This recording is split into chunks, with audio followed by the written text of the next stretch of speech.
और परमाणु बम बनाना इतना जटिल प्रक्रिया क्यों होती है और इसके बारे में हम लोग पूरी डिटेल से समझते हैं। देखिए, कोई भी परमाणु बम हो या फिर न्यूक्लियर रिएक्टर हो, उसमें जो यूरेनियम का यूज होता है, वो ये यूरेनियम जो होता है वो यूरेनियम 235 का यूज होता है। इसे येलो केक कहते हैं क्योंकि ये येलो कलर का होता है। हालांकि जब हम इसे शीशे में रखते हैं तो ऑक्सीजन से रिएक्शन करने के बाद और कई सारे रिएक्शन के बाद ये हल्का ग्रीनिश टाइप का भी दिखने लगता है।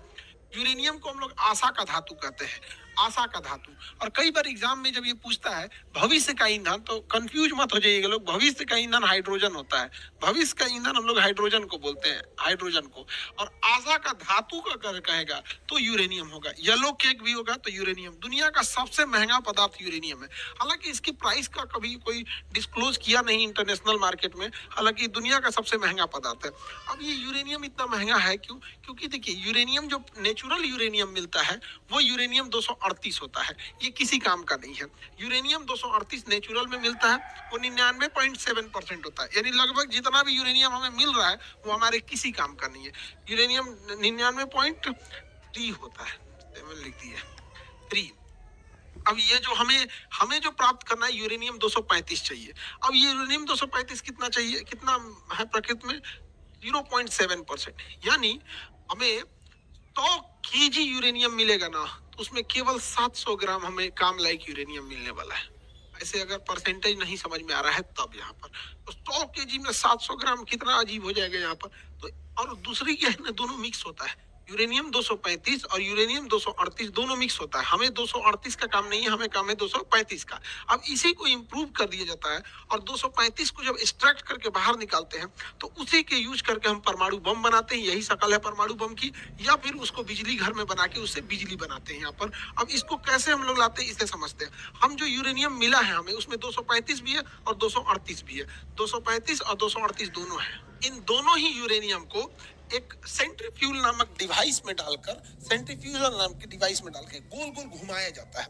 अब जैसे दही में हम लोग ऐसे मक्खनी डाल के गोल गोल घुमाते हैं, मक्खन अलग हो जाता है, दही मलाई अलग हो जाता है। सेम वही चीज होता है जिसे हम अब केंद्र बल या सेंट्रीफ्यूगल कहते हैं। तो इसके जो सेंट्रीफ्यूज होते हैं उसी में इसको गोल गोल घुमाया जाता है। इस गोल गोल घुमाने से फायदा ये होता है कि यूरेनियम 238 साइड में हो जाता है। यूरेनियम 238 जो है ये साइड में आ जाता है और हमें जो जरूरत होती है यूरेनियम 235 की, ये यूरेनियम 235 बीच में चला जाता है और हम इस बीच वाले से निकाल लेते हैं। इन दोनों में आपस में दोबारा ना मिले और आसानी हो इसे हटाने के लिए, इसलिए इसमें यूरेनियम हेक्साफ्लोराइड नाम की गैस को अंदर डाल के उसके बाद इसे घुमाया जाता है। इसकी फिक्स स्पीड होती है कि इतने स्पीड पे घुमाएंगे तो एक्सट्रैक्ट अच्छे से होगा, और अगर स्पीड कम और ज्यादा होगी तो इसमें बहुत प्रॉब्लम आ जाएगा। ईरान ने भी ऐसे ही न्यूक्लियर प्रोजेक्ट बनाए थे, लेकिन उसके इस सेंट्रीफ्यूल के कंप्यूटर को इजराइल ने हैक कर लिया। जो कंप्यूटर इसे गोल गोल घुमा रहा था उसी को हैक कर लिया। अब वो स्पीड कभी बढ़ा देता था, कभी घटा देता था, कभी बढ़ा दिया कभी घटा दिया। तो उसे जो यूरेनियम 238 से यूरेनियम 238 से यूरेनियम 235, यूरेनियम 235 ये जो मिलना चाहिए ये उतनी अच्छी क्वालिटी का नहीं मिला। इजराइल कितना समझदार, कितना साफ दिमाग है उसका। उसने कहा कि अगर ब्लास्ट करेंगे तो सोच रहा है दोबारा बना लेगा। उससे ऐसा न बनाते हैं कि कामे लायक न रहे, उतना तगड़ा विस्फोट न हो सके। तो ये इजराइल ने किया था, सेंट्रीफ्यूल की स्पीड को कभी बढ़ाता था कभी घटा देता था। कितना ऐसा करता था कि प्योरिटी ही उसमें नहीं रह पाती थी।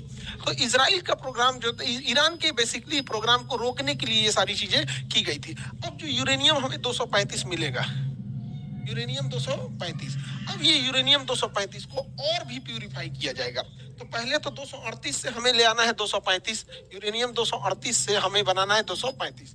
अब जब 235 मिल गया, अब इसे और प्योर किया जाएगा। अगर 5% इंक्रीज करेंगे, 5% प्योरिटी लाएंगे, इनरिच करके, इनरिच बोला जाता है उसे, प्योर नहीं बोल के इनरिच कहेंगे यहाँ पे, तो उससे हम परमाणु बिजली घर बना सकते हैं। लेकिन अगर इसे 90% तक इनरिच कर देंगे तो जाके परमाणु बम बनेगा। यानी जो बिजली घर वाला यूरेनियम है, उस वह यूरेनियम से हम परमाणु बम में डालेंगे तो उतना तगड़ा झटका नहीं देगा, उसे और शुद्धता की जरूरत है। लेकिन दोनों में ही यूरेनियम 235 का ही यूज होता है, 38 का यूज नहीं होता है।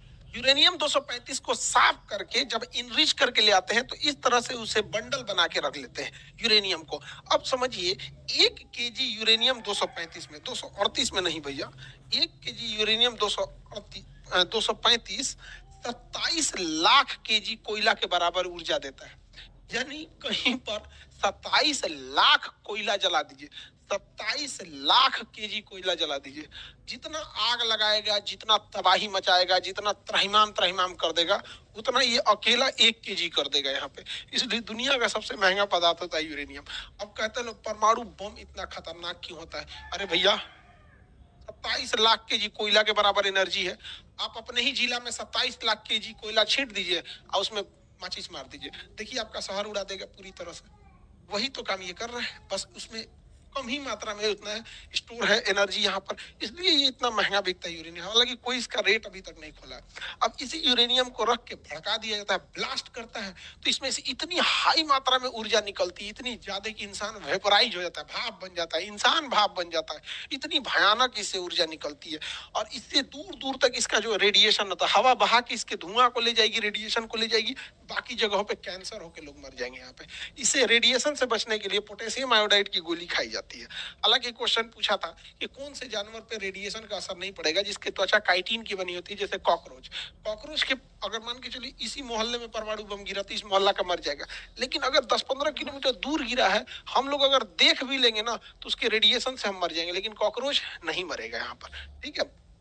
अब परमाणु बम को, ये शकल है परमाणु बम का, इसको जमीन पे फोड़ेंगे तो उतना खतरनाक नहीं होता है, क्योंकि जैसे जमीन पे फोड़ेंगे ना, इससे निकलने वाली हानिकारक गैस, इससे निकलते सबसे ज्यादा क्या होता है, प्रॉब्लम क्या आता है परमाणु बम फटता है तो, यहाँ पर इसमें सबसे बड़ा जो प्रॉब्लम आ जाता है, इससे एक्सरे निकलने लगता है। और ये एक्सरे जो निकलता है लगभग 250 रोंटजन पे निकलता है। एक्सरे का मात्रक होता है रोंटजन, 250 रोंटजन पे एक्सरे निकल जाता है, जो बहुत खतरनाक होता है। हम लोग जो एक्सरे कराते हैं वो लगभग 6 रोंटजन 10 रोंटजन इस तरह से होता है। 250 रोंटजन पे कोई बचेगा नहीं, पूरा मांस फाड़ के निकल जाएगा।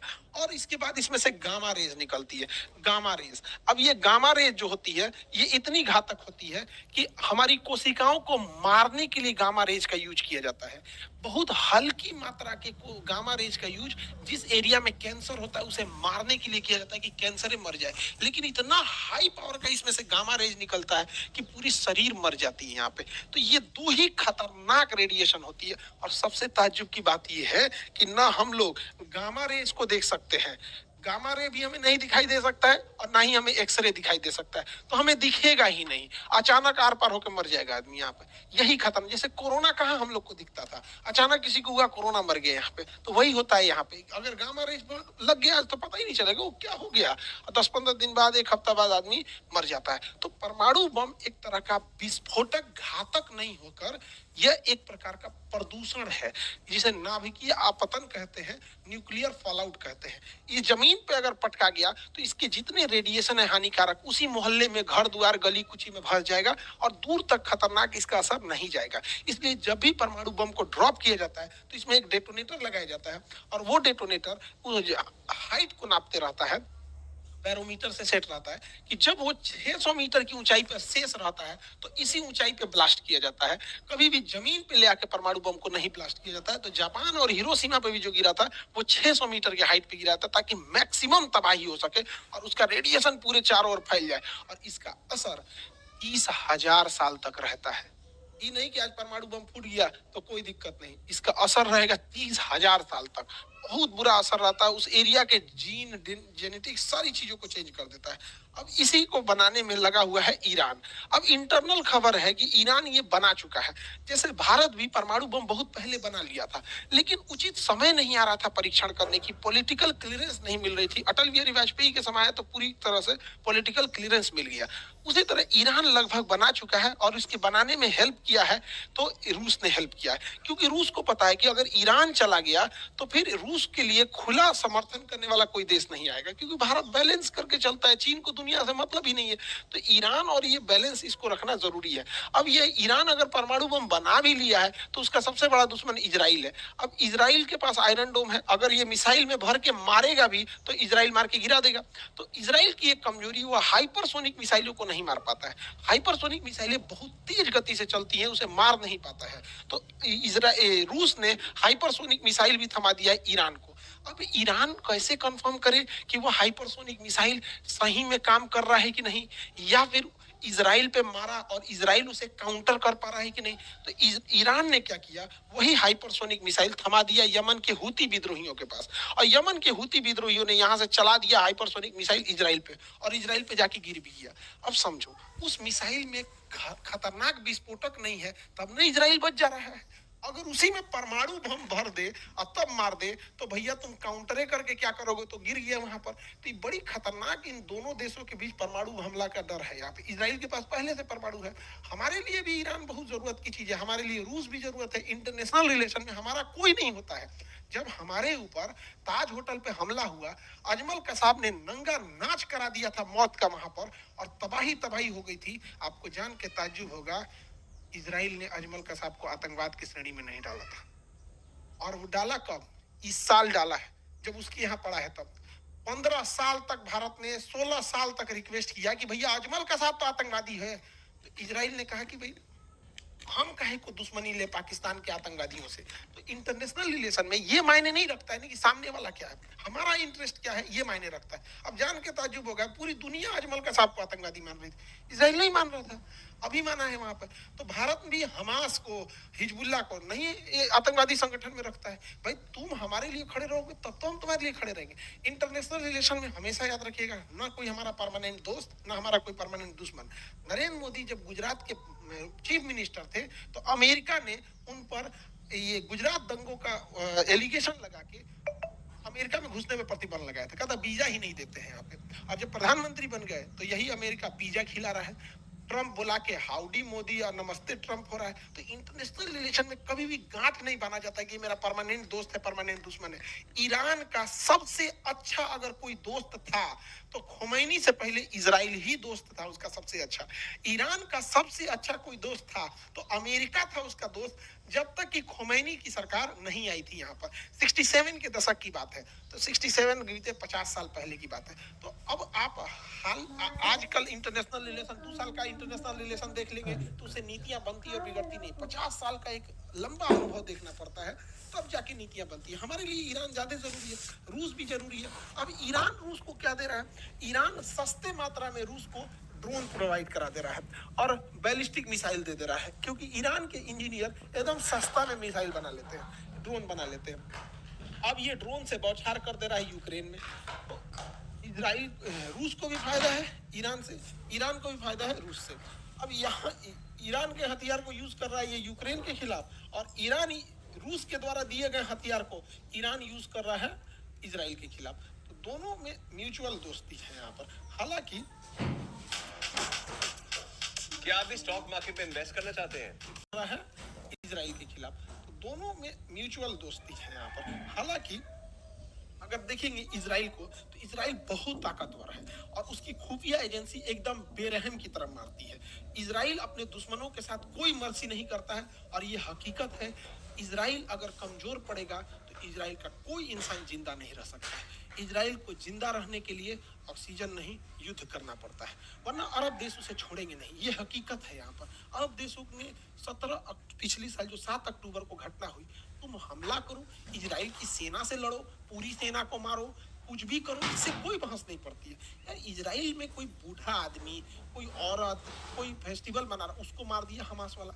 बदले में ये 1 साल से कंटिन्यू मार रहा है। अभी 1-2-4 दिन में 7 अक्टूबर आ जाएगा, पूरा का पूरा 1 साल हो जाएगा यहाँ पे। तो कहीं दोनों साइडों से मानवता का ध्यान रखा जाता है, किसी एक साइड से नहीं। युद्ध अगर सेना के, जैसे अजमल कसाब आया, हम लोग को इस बात से तकलीफ है कि तुम आतंकवादी के रूप में आके होटल में गोली चलाया। पाकिस्तान की सेना को खुला निमंत्रण देते हैं, युद्ध करना है, आ जाओ लड़ लो, युद्ध करने। युद्ध से कौन भागा है? 1971 में लड़े थे, 93,000 भागे थे, 99 में लड़े। तो बात यहाँ ये है कि सेना युद्ध करे और सेना के बीच में सिविलियन की कैजुअलिटी ना हो। लेकिन युद्ध जब हो जाता है तो ये सब कुछ मायने नहीं रखता है यहाँ पे। तो इजराइल जो है अपने दुश्मनों को चुन चुन के निपटा रहा है। हमास के चीफ गए थे ईरान में दोस्ती करने के लिए, इनकी मृत्यु की गई थी नए प्रधानमंत्री के लिए यहाँ पर, तो यहाँ से मारवा दिया उसको ईरान में। अब इजराइल अपने दुश्मन को ईरान की धरती पे मराया। वो इस होटल में वेट कर रहा था, इस होटल में ऐसी कोनवा वाला कमरवा इनको बड़ी पसंद था कि बड़ी अच्छा व्यू आता है यहाँ, मारा मिसाइल ढाए दे, इसी में बम रख दिया था। मिसाइल नहीं, पहले ही से बम रखवाया था। और इनको ना 3 बड़े कमरे थे यहाँ पर, एक इस साइड वाला कमरा था, एक इस साइड वाला, एक सेंटर कमरा, तीनों में बम रखा था इजराइल। रखवा दिया था वहां पर मोसाद के थ्रू, और जिस कमरे में रुकते वो वाला ब्लास्ट होता है। इसको फिक्स था कि यही वाला कमरा में रुके, वही कमरा ब्लास्ट हुआ, हानिया मृत्यु हो गई इनकी, और हमास अभी लीडर विहीन हो गया है। इजराइल के नीचे से मारता था हमास, हमास के चीफ हानिया को निपटा दिया। इजराइल के ऊपर लेबनान से मारता था हिजबुल्ला, हिजबुल्ला के चीफ नसरुल्लाह को मार दिया। नसरुल्लाह मरा नहीं रहता, नसरुल्लाह जो है ये नहीं मरा रहता, ये बंकर के अंदर था। तो एक मिसाइल मारी जाती है, वो डबल लेयर में फटती है, पहले बंकर में जाती है फिर फट जाती है। इसमें भी नसरुल्लाह जो था बच गया था, लेकिन इजराइल ने अपने दुश्मन को मारने के लिए मिसाइल के अंदर जहरीली गैस भर दिया था, और उस जहरीली गैस के चपेट में आने से वहां मृत्यु हो गई। यहाँ पे ये काम तो इजराइल ने बहुत खतरनाक किया। लेकिन अगर यही टेक्नोलॉजी जहरीली गैस वाली आतंकवादियों के हाथ में लगी, तो जो बम ब्लास्ट करते हैं सब, अब उस ससुरा उसमें जहर मिला के मारे सब, तो ब्लास्ट में तो डायरेक्ट जो चपेट में आएगा रेंज में वो जाएगा। अभी ससुरा ऐसा हानिकारक जहर और डाल के सब ब्लास्ट करने लगे सब। ये दुनिया बड़ी खतरनाक है, वो बड़ी जल्दी कल की अवतार होने वाला है, जाने वाला है, कल युग आने वाला है। यहाँ पे ऐसा तरीका अपना रहा है कि देखिए, बंदूक की खोज हुई, डायनामाइट की खोज हुई थी सुरंग खोदने के लिए, लेकिन उसका यूज होने लगा किस चीज के लिए? ब्लास्ट करने के लिए। अब आगे ये सब अपना लड़ते रहे सब, हम लोग भैया वसुधैव कुटुंबकम, हम सब लोग यहाँ पे। ईरान इजराइल अपने दुश्मन को तो निपटा ही रहा है, नीचे निपटा दिया हमास को, ऊपर निपटा दिया हिजबुल्लाह को, अभी मिसाइल मारा है यमन के हूती विद्रोहियों के। तो अभी ये कई सारी चीजें हैं। तो अभी इस वीडियो का मेन उद्देश्य जो है वो ईरान के परमाणु कार्यक्रम को समझना है। अभी हम लोग नेक्स्ट वीडियो में भले समझेंगे लोग कि एक्सिस ऑफ रेसिस्टेंस क्या था, और कहां कहां से ईरान अपने जो प्रॉक्सी वार क्या होता है, कैसे कैसे प्लान करता है, हूती कहां से आए, सब ये सब को हम लोग अलग समझेंगे। अभी यहाँ समझते हैं। अब देखिए, ये रूस जो है और ईरान, ये दोनों आपस में साथ आ गए हैं सब। इधर में क्या है? इजराइल, यूक्रेन और पूरा नाटो एक साथ आ गया है। अब ये बड़ी सख्ती दिक्कत हो जाएगा, एक सेंटर में डिस्प्यूट हो जाएगा, क्योंकि हमारा रिलेशन इन सब के साथ है। यहाँ पर रिलेशन सबके साथ है। हमारे लिए जरूरी है कि ईरान जो है वो स्टेबल रहे। समझिए कैसे हमारे लिए जरूरी ईरान क्यों है? क्योंकि भारत है, हम अपने पूर्वी देशों को गंवा दिए हैं। अभी बांग्लादेश में क्या हुआ आप देखें, बांग्लादेश खत्म, शेख हसीना। नेपाल हमको बिना मतलब का आंख दिखा रहा है, नक्शा में दिखा दिया कि भारत की जमीन हमारी है, वो नोट पे दिखा रहा है क्योंकि चाइना फंडिंग कर रहे हैं यहाँ पर। श्रीलंका में क्या हुआ देखे, भारत को भगाया गया यहाँ पे। मालदीव हम लोग को बर्बाद करने के चक्कर में अपने बर्बाद हो गया। अल्टीमेटली रिलेशन खराब हुआ कि नहीं हुआ? पाकिस्तान से तो जन्मजात दुश्मनी है, यहाँ से तो कभी सुधर नहीं सकता है। अब म्यांमार में तख्ता पलट हो गया है, क्योंकि म्यांमार की जो प्रधानमंत्री थी आंग सान सू की, वो भारत के फेवर में थी, उनको तख्ता पलट करके भगा दिया। बांग्लादेश की प्रधानमंत्री शेख हसीना, उनका तख्ता पलट करके भगा दिया। रीजन जानते हैं क्या? भारत एक सड़क बना रहा था यहाँ से लेके कोलकाता से होते हुए, और ये सिंगापुर तक सड़क जा रही थी। कितना डेवलप हो जाता ये हमारा पूर्वोत्तर भारत। हम भारतीय अपने पूर्वोत्तर भारत के राज्यों के साथ सौतेला व्यवहार किए हैं। हद तो तब हो जाता है जब उन्हें कई लोग चाइनीज बुलाने लगता है, जबकि वो लोग हमारे अभिन्न अंग है। उन्होंने ओलंपिक में हमारे लिए मेडल लाए हैं, आज भी वो हमारे लिए सिक्योरिटी के हिसाब से बहुत जरूरी है। तो ये सड़क बन जाती तो डेवलप होता, लेकिन वहां क्या हुआ, तख्ता पलट करके बंद हो गया। अब देखो हम लोगों के लिए चाइना यहाँ से एक सड़क लेके आ रहा है, सीपीईसी सड़क, और यहाँ पे उसने बना दिया ग्वादर बंदरगाह। अब यहाँ से चाइना की एक्सेस हो गई है। पहले चाइना को डर लगता था कि चाइना को इधर से जाना था, अब वो इधर से जाएगा ही क्यों, यहाँ से अरब देशों से व्यापार करेगा, यहाँ से घुस जाएगा। तो इसको काउंटर करने के लिए हम लोग ने ईरान का चाबहार बंदरगाह लिए हैं। अब ईरान का चाबहार बंदरगाह लिए, इसी बंदरगाह से हम रेल लाइन लेके अफगानिस्तान में पहुंच सकते हैं, ताकि पाकिस्तान को काउंटर किया जा सके इस सड़क को। और हमने अपने एयरफोर्स का एक फारखोर एयरबेस रखा है तजाकिस्तान में, और यही तजाकिस्तान में हम अपने एयरबेस पे पहुंचने के लिए यही रास्ता है। इसलिए ईरान का स्टेबल रहना जरूरी है। इसी ईरान के रास्ते से हम लोग ऊपर की ओर रसिया जा सकते हैं, और यहाँ से हम लोग इस डायरेक्शन में जा सकते हैं। यहाँ पर दोस्तों 300 से भी ज्यादा कंपनीज को मैं ट्रेनिंग रास्ते से हम लोग ऊपर की ओर रसिया जा सकते हैं, और यहाँ से हम लोग इस डायरेक्शन में जा सकते हैं। यहाँ पर तो हमें सस्ते मात्रा में तेल देता है पेट्रोलियम ईरान, और ईरान हमारे रुपया को भी एक्सेप्ट कर लेता है। अब अमेरिका का अगर इंटरवेंशन इधर हो जाएगा, इजराइल का हो जाएगा, तो सोचिए क्या होगा। वही हाल होगा जो सीरिया तबाह हो गया, इराक तबाह हो गया, अफगानिस्तान तबाह हो गया। हमने अरबों खरबों रुपया अफगानिस्तान में लगाए, अमेरिका यहाँ से छोड़ के गया, आतंकवादी भर गए सब यहाँ पे। आज इराक में कोई नहीं जा रहा है। तो हमारे लिए ये रास्ते हैं, हालांकि हम लोग ने एक अल्टरनेटिव रूट निकाला है, लेकिन अभी ये नया नया है, कोई रूट अभी तो बना भी नहीं है। ये रूट बनते बनते टाइम लगेगा यहाँ पर। तो हमें दूसरे की लड़ाई में हमें अपने इंटरेस्ट को ज्यादा ध्यान देना है। यही इंटरनेशनल रिलेशन का मुख्य उद्देश्य होता है कि हमें अपना रिलेशन, हमारा नेशनल इंटरेस्ट कहाँ जा रहा है, क्योंकि अगर मरेगा